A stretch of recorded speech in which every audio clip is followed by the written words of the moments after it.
Welcome to episode 299 of the DFO Rundown, brought to you by Bet365. They've joined as our sports betting partner just in time for the playoffs, and we'll be here with Bet365 to provide you all the news, analysis, lines, and betting options for the playoffs until one team is left standing. Check it out at Bet365 and use the promo code DAILY365. As Frank Saravalli joins us. He is in Nashville, where he witnessed one of the greatest comebacks or greatest collapses. Depends how you want to look at it, Frank. It was like there's losses that hurt, and then there's losses that feel like, you're just down on the ground and a guy's just repeatedly kicking you in the junk over and over, because that's how the Preds have to feel. And probably Colton Sissons when he was an inch away from putting that game away and missed and hit the post on the empty netter. Yeah, the Vancouver Canucks had no business winning that game. None. No. 13 shots through 2 periods, generating very little, playing their third goalie, having won a game on Friday, only having 12 shots on net. Their captain doesn't look like himself. Elias Pettersson's on a milk carton, and the Vancouver Canucks are leading this series 3-1 with it shifting to Vancouver on Tuesday and have a chance to close out the Nashville Predators. Please, someone help me make sense of that. Well, man, I've watched that series, and it's I've seen some people try to say, man, these teams they're so prepared and tight, and that's why there's no time and space. And I'm just like, what? Like, give me a break. I'm sorry. I've watched a lot of the other series. Like, there is stretches where nothing happens in this series. Like, aside from the injuries and the late game flurry in game 4, this has been one of the most unentertaining playoff series I've ever covered. Oh, without question. It's weird how I don't even want to say the games are low event. They're just, there's nothing really that grabs you. No, like very little happening. I'm like, I'm watching the game and you're okay. Yeah, it's going to pick up. And it just never, like, Vancouver's got a lot of skill on their team, and they're generating very little. And it's not like Nashville's this defensive juggernaut. Like, yeah, you can play hard. Lots of teams play hard. All right. And you still get chances by the other teams. So, yeah, good for Vancouver, though. I'll give them credit. Like three different goalies, 3 wins. Their goalies, their second and third string goalies, you could argue the biggest reason why they're up 3-1 in this series. Their goaltending has been fantastic. It's been good, but the Preds have missed on their chances too. That's true. I mean, I would say that they've definitely gotten a boost from DeSmith and Shelovs, but they're not, out of this world next level. And by the way, at the other end, UC Saros has looked very gettable.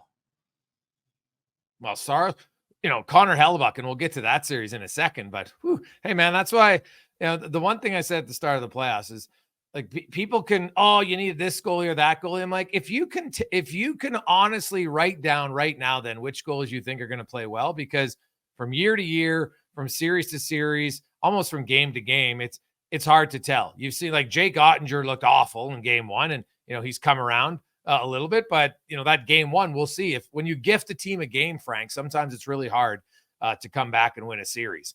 What does that tell you about the position? Like, what's your takeaway from that? Well, I think it's there's a few things at play here. I think at times they downplay, because for the longest time the goalies had the advantage. A, the way the game was played. B, they had their own goalie coach. Players have only had skills coaches here, Frank, for maybe the last 5 years, right? And even then, there's only a few that have done it that long. More players are doing it. So, now they're scoring from different angles. Like, you see Leon Draisaitl scores from sharp angles all the time. You saw the overtime goal last night, Dallas and Vegas. Like, you see the sharp angle shot there. Like, they're shooting from places where before I was like, that's a terrible shot. You should never shoot there, right? But they figured out how the goalies play in certain positions and the reverse VH and all those different things. I think the position is hard, no question, but I think the game has changed now. You go east to west way more. You can be the best goalie in the league, but when you come in waves east to west all the time, like Hellebuyck looks frazzled right now to me. Like that Makar goal today, like I'm sorry, that goal shouldn't go in. That goal shouldn't go in on a guy like Hellebuyck. I'm asking more in terms of like team building. How does this shape how you feel about spending on the position? Yeah, you're probably better off to have multiple guys. Now, you know what? Hey, you had Vasilevsky and they won 2 cups with a league guy. You know, Bobrovsky took him to the Stanley Cup final. So, you know, if you're going to pay a guy big money, Frank, you better be sure that that's the guy that's, you know, going to be on all the time. It's hard to predict, though. You're right. I say it's the most fickle position in pro sports. Oh, yeah. I think it has to be. I think like reliever in baseball is up there and maybe kicker in football. But even football is like, for the most part, pretty predictable. Yeah. And kickers, like, you know, they're called in at certain times. Great. But some games they do nothing. They don't impact the game at all. You know what I mean? So, yeah, there's an incredible incentive for the Canucks to close this out in Game 5. Oh, JT Miller was asked about it, and he said, "How big was it?" And he said it could save us 8.5 hours of flying. Yes, it's not just that. More rest for Quinn Hughes, more rest for Casey DeSmith, the chance for Pettersson to find himself. All you need is, like, you've had a few uncharacteristic, odd games where you've been outplayed in stretches and you found your mojo at the only time that it mattered. All you need now is one strong game. Yeah. And you have a chance to close this team out in 5 and stay at home. Well, who would have thought that might be the case? I'm not saying it's going to happen, but the Edmonton series could be going longer than that one. Possibly, although, and now we're recording this Sunday night. The Rangers have just become the first team to move on to the second round of the NHL playoffs. They sweep the Washington Capitals, and not a huge surprise that they won. It's always a little bit of a surprise if you sweep, but good for them. You know, Edmonton, I think later on, like Frank, Edmonton, now anything can happen. Obviously, you know, they kind of laid an egg a little bit in Game 2, and LA won the game, but when Edmonton plays well, if you look at this, and I call it like a 3-year series, Edmonton is 10-6, and in the games they win, they kind of dominate, right? They dominated Game 1, they dominated Game 3. LA's won 6 times, 4 in overtime, and once they scored the game-winning goal with 5 minutes to go. So I'd be surprised if that series went long. Anything can happen, but I'd be surprised. And you know, so then it looks like Edmonton, unless Vancouver has a pretty big hiccup, then you'll look at a series between 2 Canadian teams that hasn't a matchup that hasn't happened. And oh God, is 86 maybe the last time they met? It might be, my memory's correct. So, you know, that'd be good for those 2 fan bases, but you're right. Rest matters. No question about it. Even Edmonton, like those teams, you have to fly home after Game 4 regardless. But if you don't have to fly back and forth from Game 5 and 6, that's huge. You know, LA and Edmonton isn't that short of a trip. So you want to try to limit it there too. This is a haul. I could tell you from doing it a couple times now, it's a grind. Yeah. Although, you know what, Frank? Like, imagine the Vancouver players flying home today, how much shorter that flight will feel compared to the Nashville guys when they go. Like, it's amazing. That has to be such a devastating loss. But that's the playoffs, and you know what? I won't count them out. They're a pretty gritty group, so they'll probably try to bounce back. But that one, man, I'm trying to think of a loss in recent memory that matches up to that you literally had an empty net goal, you hit a goal post, right? Or even O'Reilly, if he gets the puck out of the zone. Yeah, there's so many facets to break down, you know, the way Besser scored on Sunday, the ability that the Canucks had with the empty net, the 6-on-5. I mean, it's pretty, you know, you could score 1 goal 6-on-5, and they did. And I thought, oh, I was like packing up my gear in the press box. I'm like, oh, that's interesting. And then time's kind of winding down, and I'm like, all right, I guess I'm going to start heading toward the elevator. Like, who scores 2 goals with the goalie out? That almost never happens. Yeah. They find a way. Besser scores all 3 goals to get them to OT, and it only takes them 62 seconds once they're there. It's as unlikely a win as I've covered in person. Yeah. There are other series, a huge game for Dallas. To me, that was pretty close to a must win. And you know what? They get it in overtime. So that'll be a huge game tomorrow night. If they can tie that series, obviously it's been a road Warrior series. So that's the huge game there. Best road team in the league, by the way, the Stars, which I don't think we mentioned that. Hey, seems like they're pretty comfortable. And do we have a comparison for how good is Wyatt Johnston? Oh, that's a really good question as to, who would he be like? Honestly, he's a very unique player, man. Young, come in younger than anybody expected. I think he played a total of 7 games in his draft year, 7, but McDonnell had done a great job scouting him his year before being draft eligible. They liked him, and obviously it really worked out. But he is the fact that he's kind of like their third line center, which is not like, he's not really their third line center, but I know in theory kind of is. But he plays power play. He's got 30 goals. Yeah, like there's a team, Frank, that's getting older, but they've got their young guys internally coming in, so they won't need to have like a big rebuild or anything. They're just retooling on the fly, which is really hard to do. But, Maverick Bork, another guy coming, like they've, Stan Coven, they've got some young guys that, you've still got and Robertson isn't that old by any stretch of the imagination. So yeah, they're in a really good position for the next few seasons. Harley on the back end, with Heiskanen, like, God, I really like the makeup of that team for a But long they gotta win. Oh yeah, no, it's true. I mean, it's great to talk about what the future of the Dallas Stars might be, but how many more years are you going to have of Pavelski doing what he's doing? Yeah, but you know what? If Pavelski slows down, they just kind of swap spots, and Wyatt Johnston becomes a bigger role player, right? And if Pavelski's your third line center, right, a third line winger for a few years, you're probably pretty happy. Well, did he sign a contract extension? I don't think so yet, but I'm guessing. Oh, maybe he did. I have to double check that. I was actually looking because we're going to talk a few teams because we didn't do their post-mortem. No, he doesn't have a contract yet. Yeah, not yet. I wouldn't be surprised. There won't be a surprise, but it's still, I'm just thinking how many 20-year-olds, so like Wyatt Johnston, right? Mm-hmm. He scores the OT winner. He's not old enough to go to the tables after in Vegas. Not that he would. Yeah. But between that and leading the team in goals and having, I think arguably, maybe Cale Makar has something to say about this, but I think Wyatt Johnston has the best singular performance of any one game in the playoffs so far. That's how good he was against the Golden Knights on Saturday night. Yeah. How many 20-year-olds are making that kind of impact? Well, none. It's hard to do, man. It's hard at 20 years of age, not to mention in the postseason. Like, yeah, he's a special young player. There's no doubt about it. And they needed him, man, because they lose that game. Come on, it's over. I don't think they're winning 4 straight against Vegas. So, you know what? Now, hey, if you lose tonight, then you got to win 3 straight, which is still really hard to do. So it's a huge game again tomorrow night.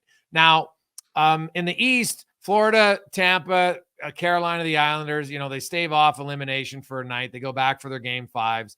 Boston wins to put them. So we got 3 potential elimination games coming up in the East, Frank. I don't really see, like, I'd give Tampa Bay the best odds of any of those 3 to come back in the series, but I'd still be pretty low odds. How long of the odd, like, what would it be for you? It'd be humongous for me. Oh, like I might give Tampa like a 14% chance, maybe, yeah, maybe less. Yeah, and like the Islanders, I'm sorry, I don't see him doing it. And Toronto, like, that game 4 performance, they've lost 6 consecutive games on home ice, and what's And I guess maybe I shouldn't be surprised because of some of the comments we've heard. But the fact that the coach now maybe he doesn't want to beat his team when they're down. So I get the psychological thing.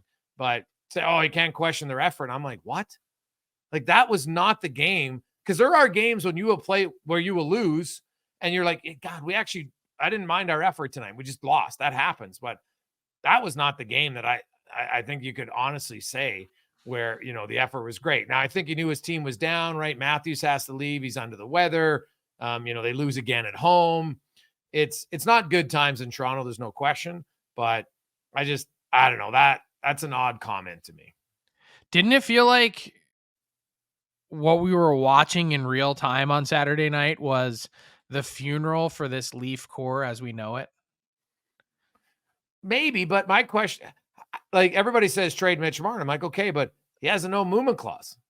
If after the abuse that he took in the last 24 hours, who would want to be there for that? Okay, that's a fair point too. Yeah, you're right. He just when gets your control. Childhood team tells you, "Hey, we'd like to move you this summer." What are you going to do? Say no? Yes. No, it's fair. You're right. No player says no when they're like, "Hey, I think we've kind of had enough here." Yeah.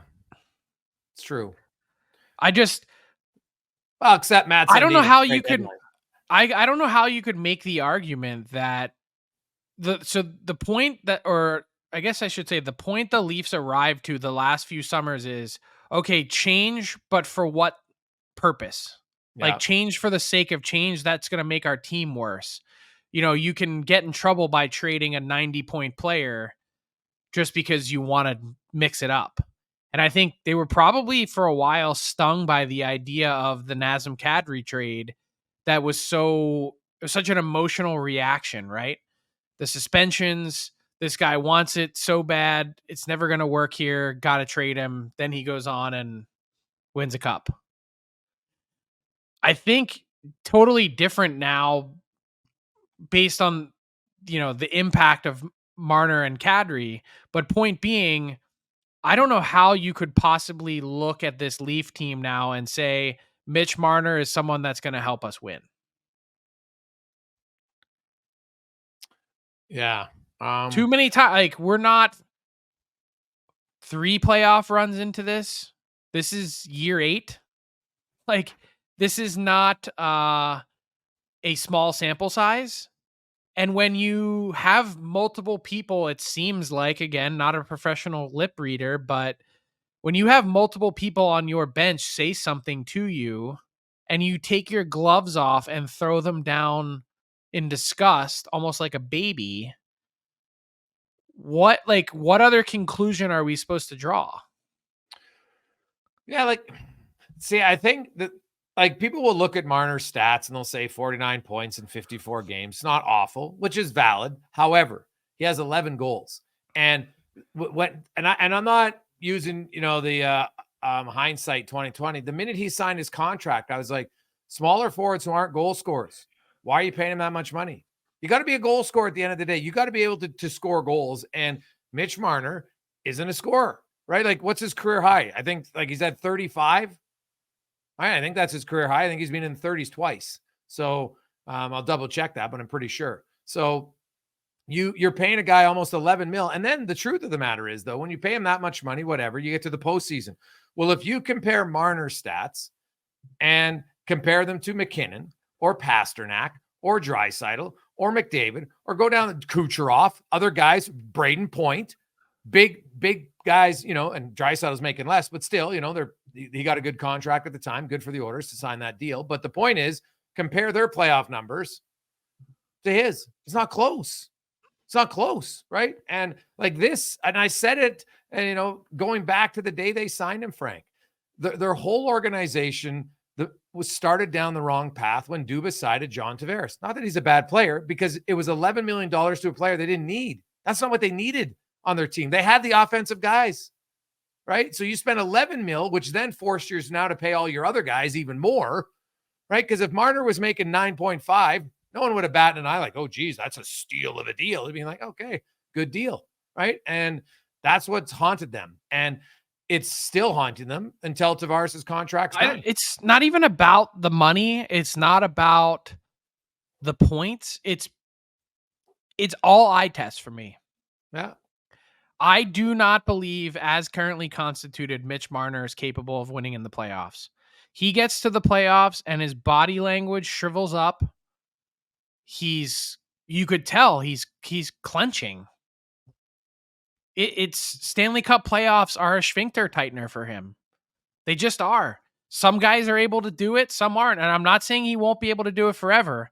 I'm just saying right now, we've seen way too much evidence to point to say this guy is not just not helping you win, but he's probably actually hurting your chance to win based on his inability to do simple things like win puck battles and be in the right place. Mm-hmm. Yes. And here, and this is the challenge, Frank, because the thing that Marner can't change is his physical makeup, right? Like the playoffs are harder, and lighter, smaller players doesn't mean you can't have success, but it's harder. And I don't buy that for 1 second. Like, I know what you're saying, and there's lots of evidence to point to, but like, why is Cale Makar good in the playoffs? Different position, different player. Theoretically, it would be even harder as a defenseman. Yeah, because people are pounding you on the boards. Okay, your argument doesn't hold weight for me because Mitch Marner is fine in the regular season. Yeah, but the regular season isn't heavy hockey. Okay, but it's not physical for Mitch Marner; it's mental. Maybe a bit, and you could be right a bit, but I just when the battle level comes down and you're going up against a huge defenseman, and Marner doesn't skate like Makar, he's not close, right? And I've always pointed out, Cale Makar, when they won the Cup, Frank, in the third and fourth rounds, got outscored 12-6, 5-on-5. He was unreal on the power play, still produced, but even he struggled defensively, maybe because of that, right? So Mitch Marner, he's not going to win a ton of battles because he just, like Marty St. Louis, Frank, like he had tree trunks for legs. Yeah, he was small in stature, but he was thick. Sidney Crosby, so it's weight and it's girth and all those other things that Marner is just never going to have. I get what you're saying, but you can't win if your brain isn't functioning. Yeah, well, maybe there's too much stress there, right? Like maybe he's trying too hard. I have no idea, but I do think that would seem like the obvious path to change. The risk is that whoever you trade him to, like, it's going to be hard because, hey, Marner's maybe not a great playoff guy, but he's still a really good player. I don't like if Team Canada picks a team, he'd probably be on the team. I would think, maybe not, but I would think he would be. So he's a pretty good player. And it's hard when you trade those guys. Sometimes it works out, but I'm fascinated to see what you would look for to try to get in return. Because, what teams would be interested? I think a bunch. Yeah. A few have already whispered to me saying, "Ooh, I wonder what the cost is going to be." Well, yeah. And they're thinking, maybe this is a guy that we could get that's not going to be insanely expensive relative to talent. Yeah. Which I understand the proposition, but like if I'm the Leafs, this whole idea of like, oh my God, we can't trade him because we're afraid we might not win the trade. Yeah, you can't be afraid of that. You have to make the exact determination, and I'm not saying they have, but that I have, in saying I don't think this guy helps you win. And once you make that determination, the next part of it shouldn't be all that difficult.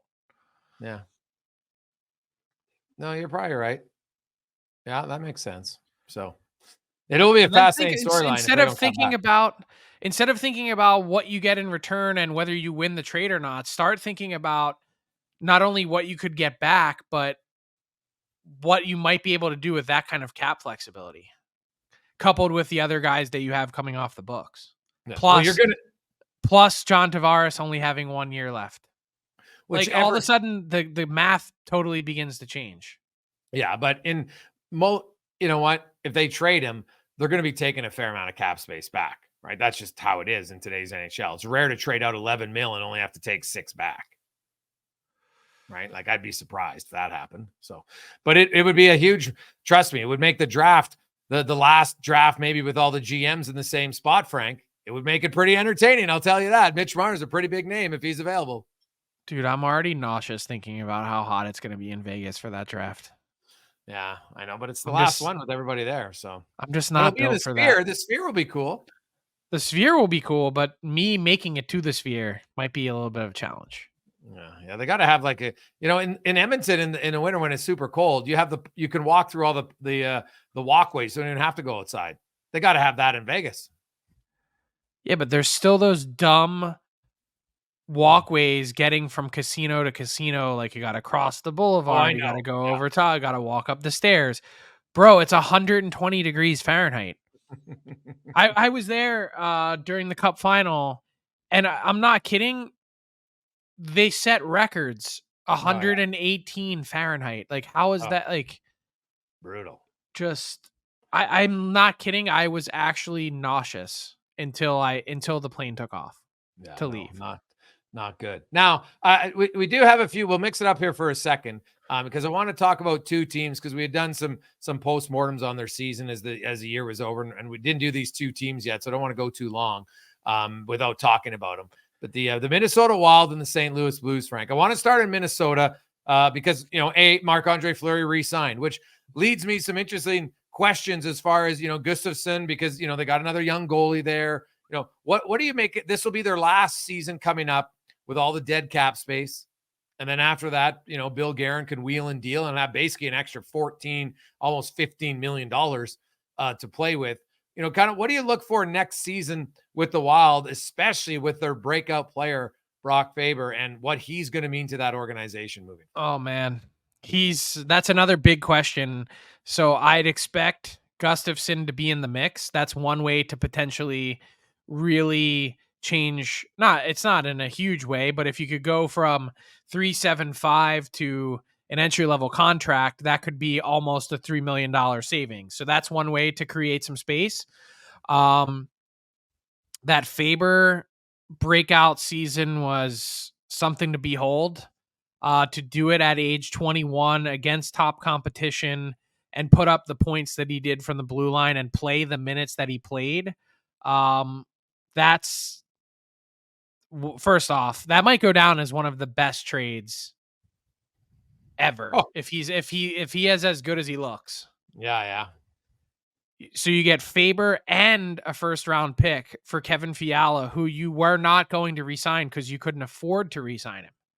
Yeah. The fact that LA, well, there's a lot to unpack with that part of it. But wasn't like Faber was he for sure not like, I wasn't sure if he was going to sign there yet. No, right? He was, and there were no issues at all. They simply decided that between the guys that they had on the way, Dursey, Spence, a bunch of other guys that were of that age, Brant Clark, they were like, well, we can't keep all these guys, and Faber's the guy that they cut loose.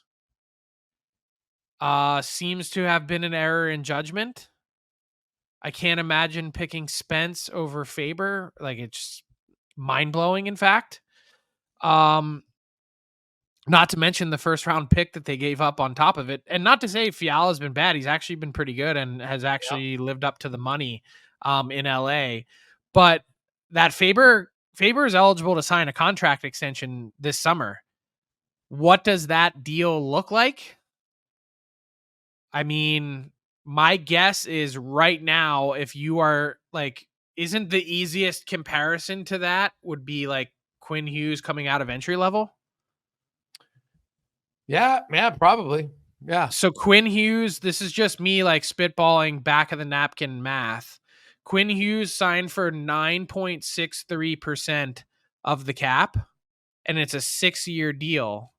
So next year's cap is $87.7 million. Yeah. 9.63% of that is $8.45 million. So you're looking at. So no, that doesn't make sense. If you're saying Hughes was 9.6 at a lower cap and he's at 9.3, Faber with a higher cap should be higher. No, Quinn Hughes cap hit is 7.85 million. Oh, okay. Sorry. I said his percentage of cap is 9.63. Okay. Yeah. I'm guessing that's got to be one of the closest comps that you can use. I mean, how many other players are coming out of entry level on defense making the impact that Faber is? He's still got one more year to go. Well, would he not look at Cale Makar's $9 million? Okay, so my guess is he's probably somewhere in the middle. He's going Quinn to Hughes is going to win. Quinn Hughes is going to win. He's going to win a Norris Trophy this year, most likely. Yes. Cale Makar signed for 11.04 million or 11.04%. And Quinn Hughes was 9.63. Let's just say that it is the Quinn Hughes number. That's 8.45 a year for Brock Faber. Yeah, might be a steal. Maybe, but if you wait another year, so that's the big question if you're Bill Guerin. If you wait another year, then it's going to be 87.7 times 1.05 because the cap's going to go up another 5% as it calls for in the CBA. So that's a $92 million cap times 9.63% is 8.87. So then it's like, well, do you do it now? Do you wait? Do you see if you can get to 8 years? How much extra premium would you have to pay to get to 8 years instead of 6? It's a fun problem to have if you're the Wild, though, because A, the contract doesn't kick in for a couple years and your dead cap issues are gone. And B, you're trying to figure out how you pay your number one defenseman who's 21 years old. That's awesome. Yeah. And so I'll say this about Faber, Frank. I think he's a better defender than both of them in his own zone. I really do. At this stage of his career. That's not fair, but he doesn't have the same offensive. I was just going to say he doesn't dynamism, I guess you would say. Right. I think he'll be able to improve that a bit, but he also doesn't have the offensive. Like there's no McKinnon Rantanen in Minnesota, right? There's no Miller, Peterson, Besser either. So that plays a small part of it. But I do like Faber. The amount of minutes this guy played as a rookie this year is mind-blowing to me.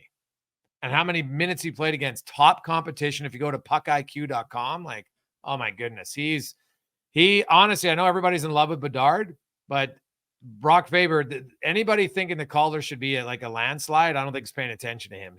I think you could make a strong argument he should be the Calder winner. I had a real healthy debate with someone about this, and I ended up voting for Bedard. And it's a really close, I think, debate. And I was swayed by the idea of like, okay, so Bedard is 18. When Brock Faber was 18, he had 1 goal that year for Minnesota. Yeah, I don't know. I don't get People say, oh, it doesn't matter. It's what they did this year. Like what Bedard did with no help, to me, like there's literally no one on that Hawks team. If you're the opposition, you just keyed in on Bedard all season long. Yeah.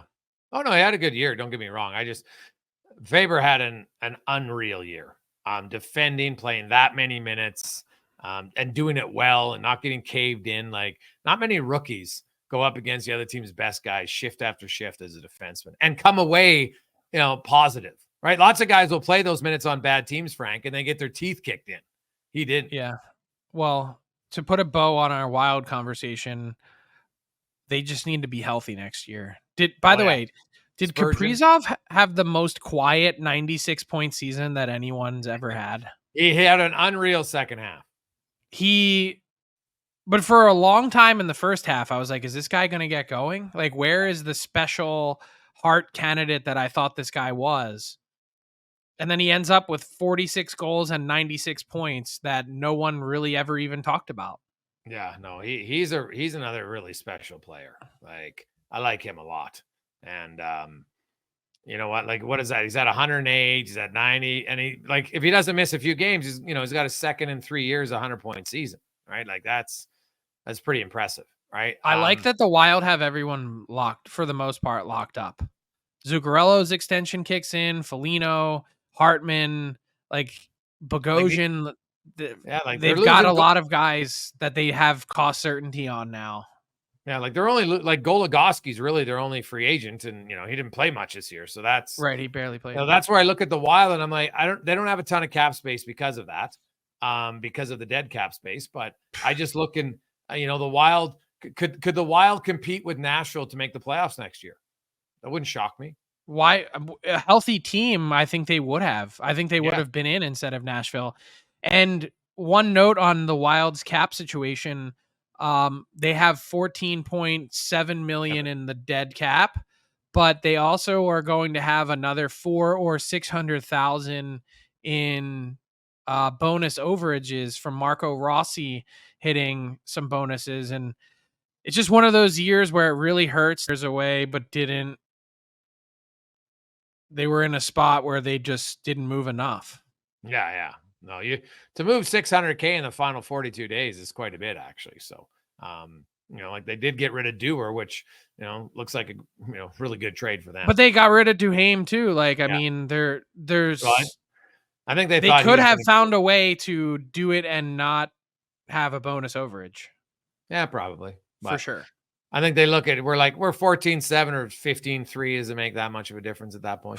Yeah, I think it does. It's one extra roster player. You scoff at that, but when you're already 14-7 in the hole, 15-3 is not where you want to be. Yeah, no, that's fair.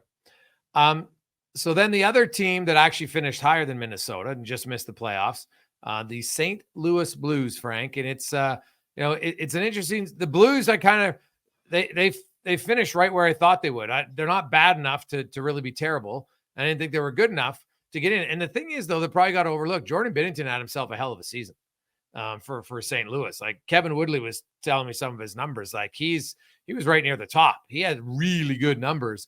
But I look at St. Louis, and they got a lot of guys locked up, right? Like Kapanen and Scandella. So there's $6 million that comes off. And, those two guys weren't really doing much on their team. And I think even Vrana, or whatever they owed him left, 1.5 or something, comes off. But I look at the Blues. How do they retool? What does their offseason look like? They tried Krug last year to trade him. It didn't work. Where do you think Doug Armstrong goes this year? You said it, locked in. They got to shake up their defense core. They have to find a way to do it. I know that all those guys have no move, no trade, but bringing Falk, Krug, Parayko, and Leddy back, all four of them next season, just doesn't make a whole lot of sense to me. Yeah, well, they got to try something, right? Like there's a team. Like I'm looking, could they manufacture a deal for Mitch Marner? Right? Like I wonder. Yeah, I mean, you're right. Like they finished with, and by the way, one real bright spot. He couldn't get any assists this year, but Jake Neighbors, 27 goals at age 21. That was arguably the brightest spot of their season in terms of young guys stepping up. Thomas had a pretty good year. Kyrou was okay. And then the question is, what do you do with Buchnevich? Yeah. Like, do you feel you can get more at the deadline, at the draft, or at the deadline? Right? Basically what it amounts to. I guess it depends on how competitive you think the team can be. Like, if you think that they're going to be next year's version of the Preds, then you probably hang on to them and roll the dice. True. But I don't know that you're going to get that much more for him at the draft than you would the deadline. I think the time to move him, if you were going to, was back at this past deadline so someone could get 2 playoff runs. Yeah. And I was told the ask at the time was the equivalent of 3 first-round picks for them to retain half. Yeah, not happening. And what's interesting about the Blues, Frank, so you have the Blues, you have the Wild, you have the Preds. Then there's a team, Frank, that very quietly was pretty good in the last 7 weeks of the season. Now they're in a new city with an owner who's not afraid to spend.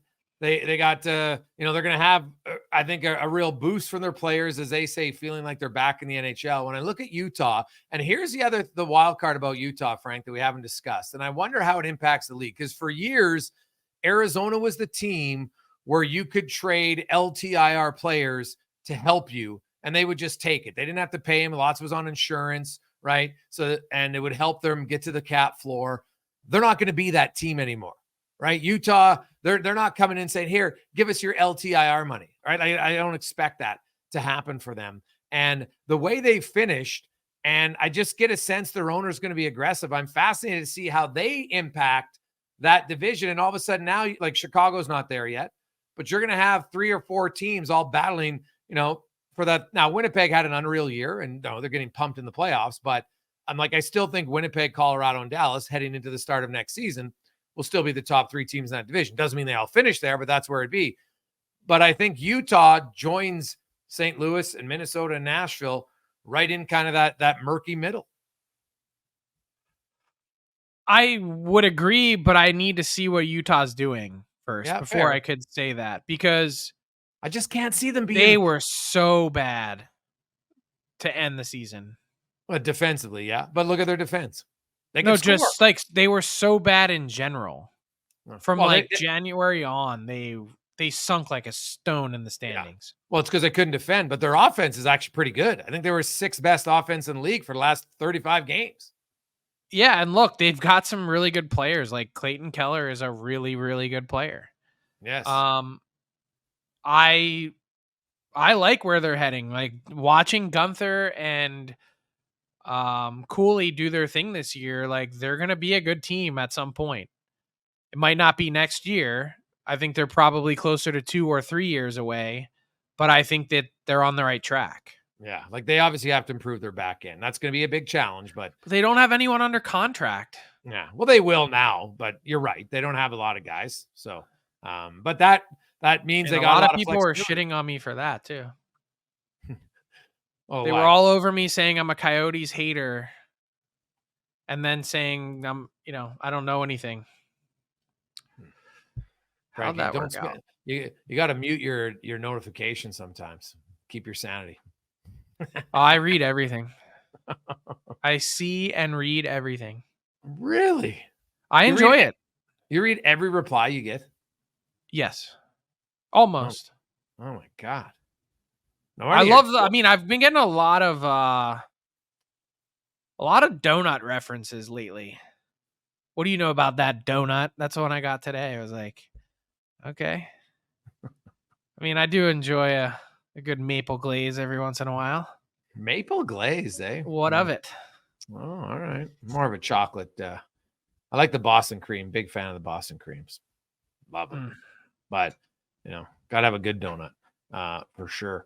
But before we wrap it up, and again, we're recording this on Sunday. The Rangers are through to the second round. We've got some elimination games coming in. I want to get your thoughts, Frank, on the fact that the team that had the best goals against average all year long, they got the guy who's probably going to runaway winner for the Vezina, is getting absolutely lit up by the Colorado Avalanche through 4 games.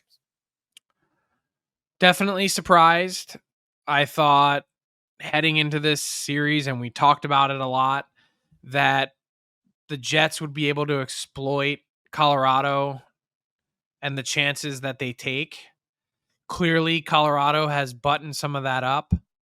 The Jets, it's a 2-part problem. Like, not only are you giving up a ton, but you're not scoring, which we thought might be an issue. And it just seems like every time I look at the TV, because obviously I'm covering this Nashville-Vancouver series, the Avs are just overwhelming the Jets. Yeah, that's the best way I could explain it, is overwhelming. Well, the Jets blew, they didn't blow leads after the second period all year long, and they blew 2 in the first 3 games of that series. And and then we saw what happened in game, 5-1 in game 4. Like, it's just like Hellebuyck looks a little beaten down at times, being a shooting gallery, and just how they attack. Your goalie's got to be so active there. It's the speed of the Avs, like Drouin, who's been on their top line all year long. It's like they're like, who? They don't even miss him. And not a fan. I'm not knocking him. I'm just saying, like, they played like they haven't even missed their top line winger. I know he's not the leader of the line, but he still had a pretty good season. And they're just like, no big worries at all. So they have looked really good against the Winnipeg Jets. And I'll be like, that series, it's 3-1, and I think that's a legit sign of where the series has gone, but probably doesn't reflect how dominant Colorado has been in some of their wins. I would say almost all of the series. So Carolina, Boston, Florida, Colorado, and even Carolina. I'll include Vegas in this as well. All of them are an honest representation, and the Kings and Oilers are on right now. They're playing game 4 as we're taping. The only one that's not really an honest representation of how the series has gone is the one that I'm at in Vancouver and Nashville. Yeah. Yeah, because you're right. That probably could at least be 2-2 series. And well, it should be. Let's be honest. They're emptying that goal up goalpost away from for sure doing it. And some would argue that Nashville could be up 3-1. Yeah, I think that's a stretch because the Canucks did earn it with their comeback in game 1. And look, well, game 3, man, it's rare to win a game with that few shots. 12 shots. I get it. They have an incredible carrot dangling in front of them. Win game 5 and potentially set yourself up to enter on your best foot possible for round 2. Yeah, as rested as possible is what you're saying. Mm-hmm. Yeah. Well, hey, the 4th one, man, it's the hardest one to win. The guys usually, they give everything they have. You're going to have to batten down. Doesn't mean they can't win, but that'll be an interesting one. Like even the Capitals, they gave the Rangers everything they had in game 4. The Rangers were just a better team, top to bottom. They had way more depth and it showed. And, it's funny, Frank, like when you watch the Islanders and you watch the Capitals, all it is for me is another reminder of anybody who's arguing that they want to expand the playoffs to play in games. No, thank you. You're just getting more average teams. The NBA shows it every year. The NHL, please don't do it. You're just going to get more average teams. That becomes what I call fake entertainment. Oh yeah. Are the one games things exciting? Sure. But now you're just getting below average teams against below average teams. But I would just ask you this though, on a normal year, this year, the playoff threshold, the bar to get in was exceptionally low compared to the normal season. Usually it's 95 points to get in. This year it's 91. And it was like trending in the 80s for a while in the final week of the season.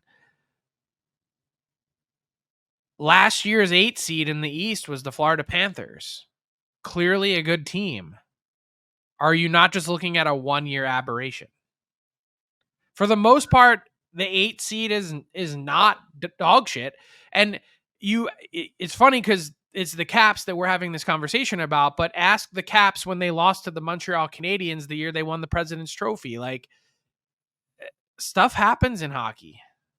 Yeah, but to me, the 8 seed, yeah, you can have a run, but it's the 9th and 10th place teams. They're even worse. I mean, remember that time they got shellacked? Like Frank, just so you know, in 2022, the 9th place team had 84 points in the East. The 10th place team had 81, right? Like, I just think it's not just an aberration, right? Like you're going to get some bad teams in the playoffs. Look, Gary Bettman would totally agree with you. He would say he's been totally against it. Does not like it. So yeah. Well, hopefully, I just hope it doesn't happen. I don't. You know what? To me, it just makes the regular season even a little bit less meaningful, and I don't think they want that. So I hope they're already struggling with that. Yeah. So I hope they don't do it whatsoever.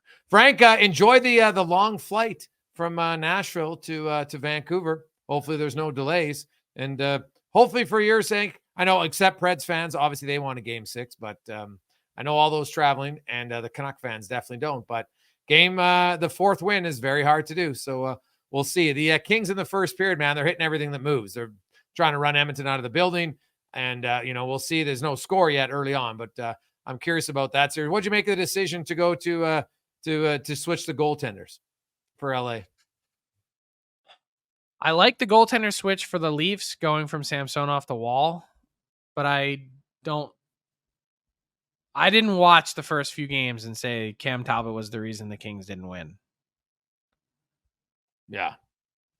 No, that's fair. Like, I think there was in game 3, there's maybe one goal, but it's like the 2 games they lost were blowouts.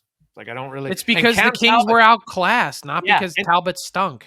And Cam Talbot, the game they won, Frank, if he doesn't absolutely rob Draisaitl late in that second period and stop Ryan McLeod on a breakaway shorthand in the second period, they might be down 3-0.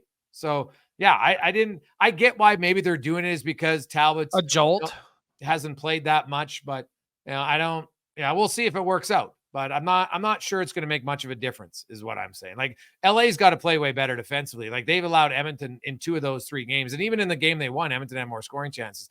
They've allowed the Oilers speed to just freewheel through the neutral zone all the time. Well, there's a clear disparity to me in class of teams, but that doesn't always mean much in the result. We'll see. And quickly, I know you had Dallas winning the Cup. How concerned are you, or do you think that they've woken up now and this is going to be a long, drawn-out series and they'll come back? I think this is going to be a long, drawn-out series. I don't know that they win. I wouldn't bet against them, but I think I'd be real surprised if this doesn't go to Game 7.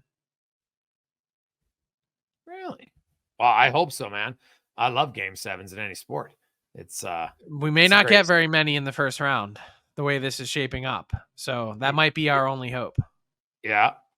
No, that is very true. They might be that might be the only one for sure. Well, Frankie, have a good one. That was the pod brought to you by Bet365, the largest sport betting platform globally. You can open an account with Bet365 today and use the promo code DAILY365 to bet on a huge range of markets. So whatever the sport, whatever the moment, it's never ordinary at Bet365. I'm Jason Gregor. He's Frank Saravelli. Thanks as always for downloading the pod. We will talk to you on Thursday.